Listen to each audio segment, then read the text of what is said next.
Assalamualaikum dan salam sejahtera.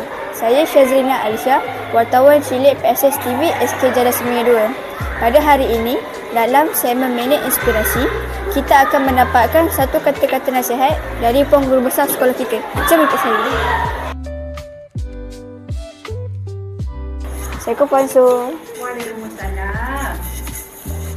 Sini, duduk. Terima kasih. Assalamualaikum Puan Su. Apa khabar? Khabar baik. Syazrina? Baik, Alhamdulillah. Okay. Puan, pada hari ini kami dari wartawan cilik PSS TV, bolehkah kita berkongsi bersama warga Kata-kata inspirasi saya kongsikan kepada semua warga.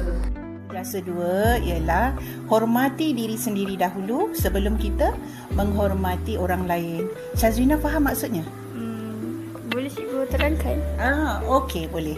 Maksud kita perlu menghargai diri sendiri, menghormati diri sendiri berbanding kita menghormati orang lain.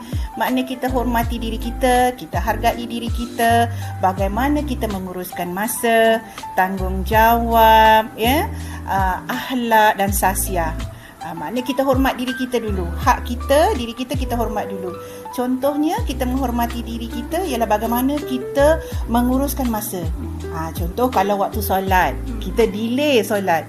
Jadi kita kena hormat diri kita. Macam mana kita solat awal. Apabila kita dah menghormati diri kita, barulah kita boleh menghormati orang lain dan hak-hak mereka. Okey? Tahu tak orang lain tu dari mana? Yang dari perlu mana kita hormati. Dari mana?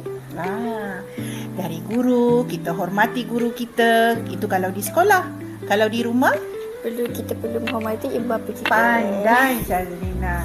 Kemudian di sekolah lagi, siapa berhampiran dengan kita? Acik Cleaner. Cik Cleaner, hebat. Selain daripada Cik Cleaner, Acik? Acik Kenti. Yes. Lepas tu, Acik Acik mana? Kat depan pagar sekolah. Acik anti security. Cik pengawal keselamatan. Dan dalam kelas, Dalam kelas kita perlu menghormati guru. guru lagi. Guru dengan dan rakan-rakan pandai soalnya. Jadi ini yang saya katakan, kita perlu menghormati diri kita dahulu sebelum menghormati orang lain. Okey. Ya, terima kasih Puan di atas kata-kata yang penuh makna pada hari ini. Okey, sama-sama. Bye.